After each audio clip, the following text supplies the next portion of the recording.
Bonjour et bienvenue à la 5e édition du Bourso Live. Dans ce webinaire, nous allons décrypter les grandes mutations économiques qui secouent l'Europe et qui redéfinissent ses relations avec les États-Unis.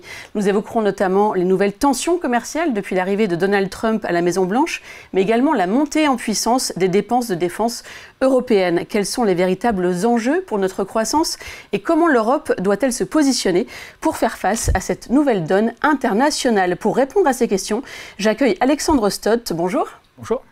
Merci d'être avec nous. Vous êtes économiste, spécialiste de l'Europe chez Goldman Sachs. Alors commençons par le sujet qui fait l'actualité, les tensions commerciales entre les États-Unis et l'Europe. Première question très concrète, Alexandre. Quel serait l'impact sur l'économie européenne selon que Donald Trump annonce des tarifs douaniers faibles ou élevés?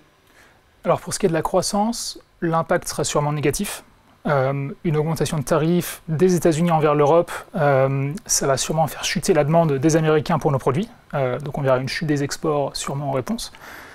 Et si l'Union européenne riposte à ces tarifs en augmentant elle-même ses tarifs par rapport aux US, on verra aussi sûrement une augmentation des prix et donc le pouvoir d'achat des consommateurs ici qui fléchit. Ces deux choses-là viendront faire sûrement ralentir la croissance. Selon nos analyses, si on reste avec ce statu quo, qui a une augmentation des tarifs qui est considérable, mais quand même relativement limitée, donc une augmentation d'environ 10 points, des tarifs généralisés à 10%, la croissance devrait ralentir d'ici à la fin de l'année, mais quand même rester positive. Si dans le cas contraire, on voyait une augmentation beaucoup plus large des tarifs que le président Trump imposerait à l'Europe, donc par exemple si on retournait aux 20% qui avait été annoncé début avril, ou si on allait au-delà comme il l'avait menacé, alors dans ce cas-là, je pense qu'on verrait plusieurs trimestres de croissance négative, donc une contraction de l'économie, ce qui serait semblable à une récession. Après, je pense que pour ce qui est de l'inflation, les effets sont un peu plus ambigus, parce que d'un côté, donc si l'Union européenne riposte aux tarifs américains, vous verrez une augmentation des prix des imports, donc ça naturellement ça va faire accélérer l'inflation, alors que d'un autre côté, vous verrez sûrement une économie qui ralentit et qui rend plus compliqué aux entreprises d'augmenter les prix, et en plus de ça on a récemment vu une forte appréciation de l'euro, qui pareil a tendance à faire ralentir l'inflation.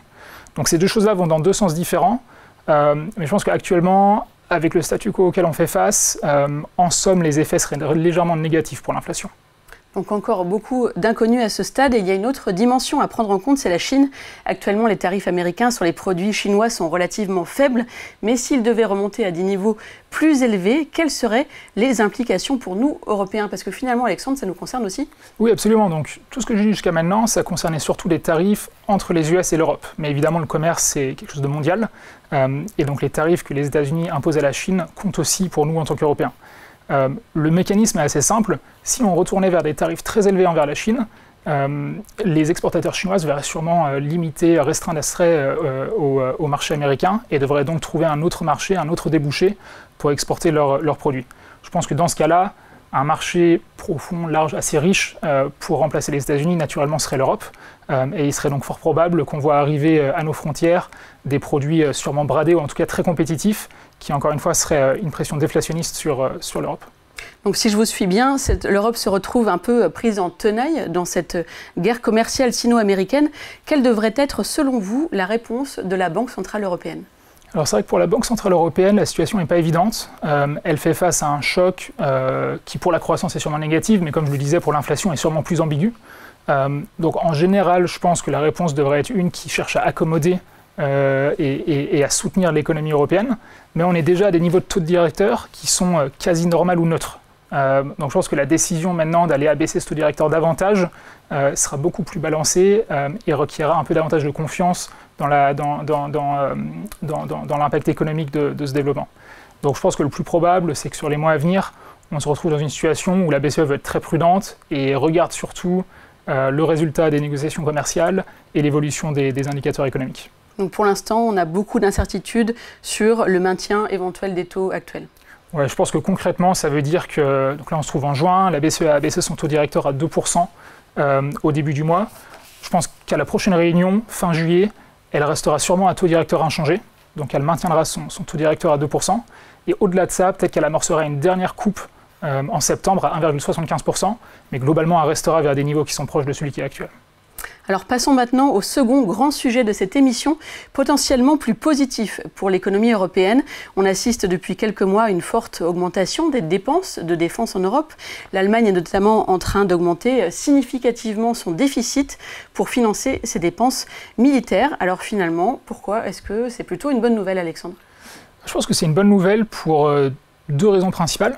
La première, elle est plutôt d'ordre stratégique. Donc ça fait bien longtemps que l'Europe avait des menaces à l'Est et elle avait cette volonté de devenir un peu plus indépendante, un peu plus autonome d'un point de vue militaire. Et il semblerait maintenant qu'en 2025, depuis le début de l'année, elle s'en donne les moyens, notamment en Allemagne, où le gouvernement et l'ancien Parlement ont décidé de fortement augmenter la capacité d'endettement pour financer leurs efforts militaires. Après, je pense que c'est aussi une bonne raison d'un point de vue économique, dans le sens où ce chamboulement a aussi levé des tabous économiques, encore une fois en Allemagne, un pays qui avait une économie au ralenti vraiment sur les dernières années, mais qui avait toujours été assez prudente et assez réticente à vraiment engager du support d'aide publique pour venir soutenir cette économie. Là, ce qu'on a vu depuis le début de l'année, c'est un gouvernement et un parlement qui sont prêts à émettre de la dette, à financer le soutien à leurs dépenses militaires via du déficit, mais au-delà de ça, mettre en place un plan d'investissement d'infrastructures très ambitieux et juste délivrer un peu plus de soutien cyclique à leur économie. Alors tous les pays européens n'ont pas la même marge de manœuvre budgétaire que l'Allemagne. Comment est-ce que les autres pays vont faire pour renforcer eux aussi leur autonomie en matière de défense? Oui, absolument. Donc je pense que d'un côté, vous avez des pays comme l'Allemagne qui ont les moyens de financer leur effort militaire via du déficit. Ils ont des finances publiques qui sont assez saines, un niveau de déficit qui est très faible, un niveau de dette très faible également. Et c'est un pays qui a des besoins. Ils ont sous-investi durant les dernières décennies sur le militaire, donc il faut maintenant qu'ils aillent assez vite. Je pense que la France, on est dans un autre cas de figure. Donc nous, on est beaucoup plus contraints d'un point de vue budgétaire. On a un déficit qui est très élevé, un niveau de dette qui est aussi plus élevé que celui de l'Allemagne. Mais on n'a pas forcément les mêmes besoins dans le sens où on a investi durant les dernières décennies dans le militaire et on est déjà bien équipé. On a déjà une armée qui est en bonne forme. Je pense qu'il y a des pays en Europe qui sont plus exposés que ces deux pays-là. Par exemple, l'Italie ou la Belgique, c'est des pays qui ont à la fois des contraintes budgétaires, donc des niveaux de dette ou de déficit plus élevés que les nôtres, mais qui ont des besoins militaires, car eux aussi ont, comme l'Allemagne, sous-investi durant les dernières années. Donc au final, je pense qu'on va voir des stratégies un peu différentes pour arriver au même but, mais c'est vrai que dans beaucoup de pays, en dehors de l'Allemagne et en dehors du nord de l'Europe, il faudra soit trouver des coupes de dépenses ou des nouvelles recettes, comme par exemple des levées des impôts pour financer ces efforts. Mais alors, au-delà des considérations géopolitiques, est-ce que cette montée en puissance des dépenses militaires va vraiment avoir un impact économique positif? Ouais, donc ça, je pense que c'est la question cruciale pour notre économie. Je pense, pour faire simple, oui, dépenser plus sur le militaire viendra sûrement soutenir la croissance, à condition qu'on achète et qu'on produise en Europe. Donc si on cherche à embaucher ici, innover ici, produire au final tous ces équipements militaires sur notre continent, oui, ça viendra sûrement soutenir la croissance et je pense que ça peut être non négligeable dans les années à venir. Le risque, c'est qu'on fasse un peu comme dans les décennies précédentes, qu'on aille chercher, s'équiper aux États-Unis et qu'au final, tout cet effort qui pourrait être mis à contribution domestiquement se retrouve à aider nos partenaires américains au-delà de l'Atlantique. Et puis aussi, si cette augmentation des dépenses de défense se généralise à l'ensemble de l'Europe, est-ce que cela ne risque pas de créer des tensions inflationnistes? Je pense que oui, il y a un risque que si tous les pays européens dépensent sur les mêmes équipements militaires, on voit l'inflation pour ces produits-là qui réaccélère par simple effet d'offre et de demande. Mais je dirais quand même que l'industrie en Europe, je pense, peut absorber de la demande supplémentaire. C'est un secteur qui était quand même au ralenti durant les dernières années, donc je pense qu'il y a encore un peu de place pour produire davantage. Et au final, quand on parle de biens militaires, c'est des biens qui ne sont pas vraiment en compétition avec ce qu'un consommateur en Europe pourrait acheter. Donc ce n'est pas gagné qu'on voit vraiment une répercussion sur les prix des consommateurs, celui qui intéresse les banques centrales. Néanmoins, oui, c'est une question délicate pour la BCE, et je pense qu'il y aura un choix à faire dans l'année à venir, qui sera soit de soutenir cet effort en gardant les taux directeurs à niveau constant, inchangé, ou au contraire de prévenir des risques inflationnistes en cherchant à relever un peu le taux directeur pour délivrer un peu de restrictions monétaires. Je pense que ce n'est pas entièrement clair ce qu'ils vont faire. Il y a des vues assez différentes sur le Conseil des gouverneurs actuellement, et donc ça s'annonce comme un débat clé pour l'année à venir. Alors cela nous amène vers le dernier grand sujet de ce webinaire. Pendant des années, on a parlé du retard de l'Europe par rapport aux États-Unis en termes de croissance, d'innovation, de dynamisme économique. Mais aujourd'hui, avec d'un côté ces tensions commerciales qui pèsent sur les États-Unis et de l'autre cette relance européenne à travers la défense dont nous venons de parler, est-ce que l'Europe n'est pas en train de renverser la tendance, Alexandre ? Alors c'est vrai que les perspectives économiques européennes sont peut-être un peu plus nuancées qu'elles ne l'étaient il y a encore quelques années. Donc c'est vrai que dans le court terme, on a ce défi majeur qui sont les tensions commerciales, donc qui vont sûrement au final faire quand même ralentir l'économie européenne. Mais à moyen terme, on a maintenant cette augmentation des dépenses de défense qui pourrait être un positif assez conséquent pour la croissance. Et donc ça a amené plusieurs commentateurs, je pense beaucoup de personnes, à penser que l'Europe pourrait peut-être renverser la tendance par rapport aux États-Unis. Moi je serais un peu plus prudent que cela, je pense qu'on a quand même des défis encore assez majeurs à relever. Alors justement, parlons de ces défis structurels. Est-ce que vous pouvez nous expliquer concrètement où est-ce que nous en sommes par rapport aux États-Unis? Qu'est-ce qui pêche encore? Qu'est-ce qui fait qu'on est encore un petit peu en retard? Là où on est en retard, c'est très simple, c'est sur la productivité et donc notre capacité à innover. Parce que c'est vrai, oui, on va dépenser plus sur le militaire, ça va venir soutenir la croissance, mais il faut se rappeler que ça c'est un effet temporaire qui sera sûrement en grande part, par exemple en Allemagne, financé par du déficit, donc devra éventuellement être repayé. Aux États-Unis, on a actuellement une administration qui prend des décisions assez impactantes à haute fréquence, certes, mais le tissu économique de ce pays-là et leur capacité à innover va quand même bien au-delà de la nôtre. Et donc ça, je pense qu'il faut se le rappeler.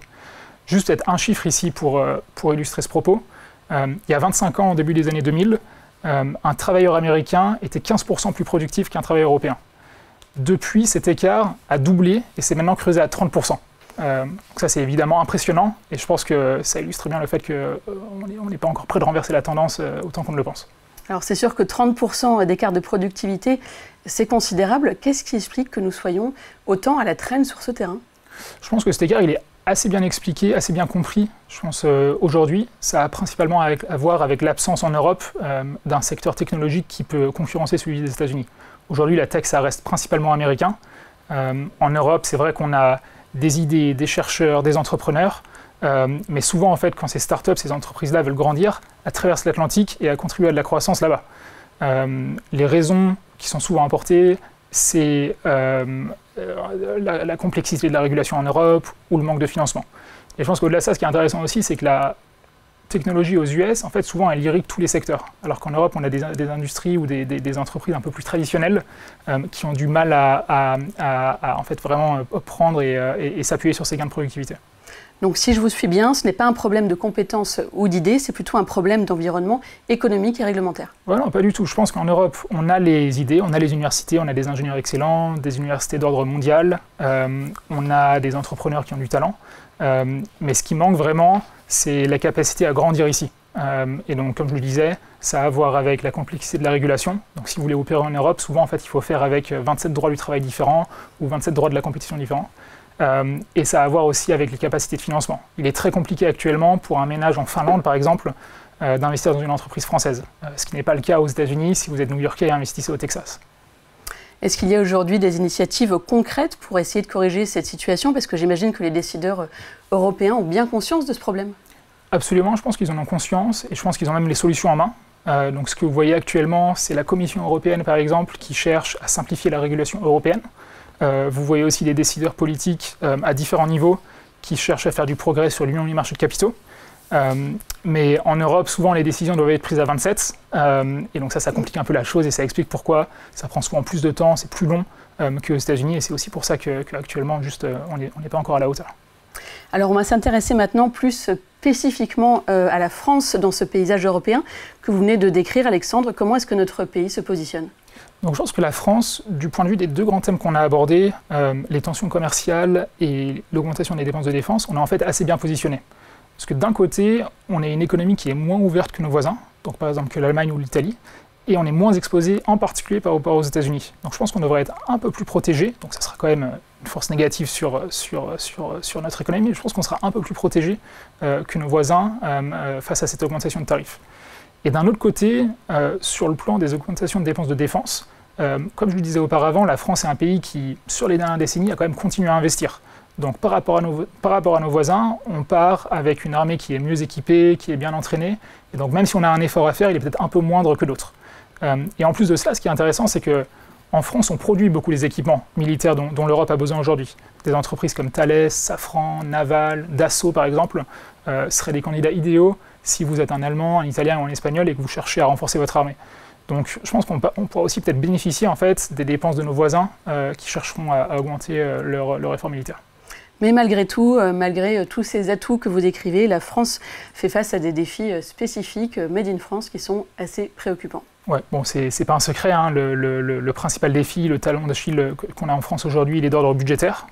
Notre déficit est très élevé d'un point de vue historique par rapport à nos voisins, ou tout simplement par rapport à là où on se situe dans le cycle économique. Et je pense que c'est le défi majeur auquel on fait face en France en ce moment. Tout durant que ce déficit reste élevé, on accumule de la dette, et ça dans 10 ans, on le payera sous la forme de charges d'intérêt. Mais comment est-ce que vous expliquez cette incapacité française à réduire ce déficit au niveau politique ? Je pense que c'est assez simple, c'est juste dû au blocage politique, au manque de consensus qu'on voit actuellement au Parlement. Il a été très difficile, il a fallu 2 gouvernements pour passer le budget pour 2025, et les discussions pour 2026, je pense, s'annoncent quasi aussi, si ce n'est voire plus compliquées. Et ça se voit dans la vitesse à laquelle on réduit ce déficit. En 2025, on est passé de 5,8 à sûrement 5,4. D'ici l'an prochain, on chercherait à faire réduire le déficit sous la barre des 5%. Mais il faut garder en tête, la fin du voyage, ça va être 2 ou 3%. Donc on en est encore en fait assez loin. Mais alors, malgré ce handicap budgétaire important que vous venez de décrire, est-ce que la France conserve des atouts quand même dans cette compétition européenne internationale ? Oui, absolument. Donc la France, sur le plan de l'innovation, on est, je pense, un des pays en Europe qui tire vraiment son épingle du jeu. Quand tout à l'heure je parlais d'universités, de chercheurs, tout ça, ça a lieu en France en fait. On a certaines des meilleures écoles d'ingénieurs du continent, on a des chercheurs talentueux, ce qui se passe sur le plan de l'intelligence artificielle en Europe, ça a souvent lieu en France. Donc on a toutes ces choses-là. Maintenant, le problème, c'est qu'en France, comme autre part en Europe, on a cette régulation qui est très complexe, on a ce financement qui est limité, et au-delà de ça, on a maintenant un blocage politique qui empêche peut-être certaines réformes de se mettre en place, ou certains acteurs d'avoir de la visibilité sur leurs investissements. Alors je vais vous demander un exercice qui n'est pas forcément facile, si vous deviez vous projeter un petit peu, bon, sans avoir de boule de cristal. Comment est-ce que vous voyez l'évolution de la situation française dans les mois et les années qui viennent ? Donc je pense que la plus grande incertitude, c'est la situation politique. Mais si on travaille avec l'hypothèse qu'on garde, disons, ce même Parlement sur les prochaines années, donc au moins jusqu'en 2027, qu'il n'y a pas de dissolution, d'élections parlementaires anticipées, je pense que sur le plan de la croissance, on verra des chiffres positifs, mais faibles, donc sous en fait notre potentiel. Je pense qu'on évitera la récession, mais notre performance économique sera loin d'être excellente. Et je pense que d'un point de vue budgétaire, sur le plan du déficit, on verra une réduction, mais très graduelle. Donc, comme je le disais auparavant, tous les ans, on réduira peut-être notre déficit d'un demi-point, mais ça nous prendra au moins jusqu'à 2030 pour ramener notre déficit là où il doit être, pour stabiliser notre dette.